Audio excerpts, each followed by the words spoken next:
વડોદરાના પાદરા તાલુકાના મુજપુરથી બોરસદ રોડ પર કેમિકલ ભરેલું ટેન્કર પલટી મારી ગયું હતું અને અહીં ટેન્કરમાંથી જ્વલન સીલ કેમિકલ રોડની સાઈડમાં મોટા પ્રમાણમાં ઢોળાયું હતું।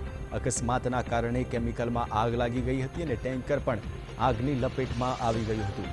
જે જગ્યાએ ટેન્કર પલટી ખાધી છે તે જગ્યાએ આગ લાગી હતી। જો કે સમગ્ર ઘટનામાં કોઈ જાનહાનિ થઈ કે નહીં તેની માહિતી હજુ સુધી નથી મળી રહી।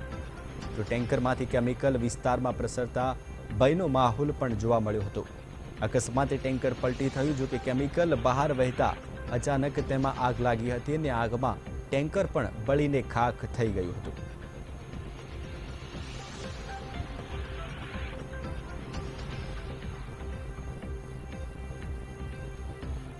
તો પાદરાના મુજપુર બોરસદ રોડ પર ટેન્કરમાં આગ લાગી હતી। અકસ્માતે ટેન્કર પલટી થયું ને ટેન્કરમાંથી જ્વલનશીલ પદાર્થ બહાર વહી જતા તેમાં આગ લાગી હતી। જો કે આગમાં ટેન્કર પણ બળીને ખાખ થઈ ગયું હતું।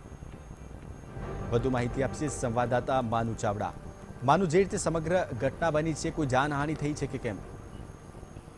જયેશ, કોઈ જાનહાનિ નહીં થઈ, કારણ કે આ જે ઘટના બની છે પાદરાથી થોડા આગળ જતા ઇન્ટિરિયર રોડ ઉપર હતી અને ત્યાં રોડ ઉપર જ આ ટેન્કર પલટી ખાઈ ગયું હતું અને જે ટેન્કર પલટી ખાધી એના કારણે આગ લાગી હતી અને જ્વલનશીલ પદાર્થ ભરેલો હોવાના કારણે આગ વધુ પ્રસરી ગઈ હતી।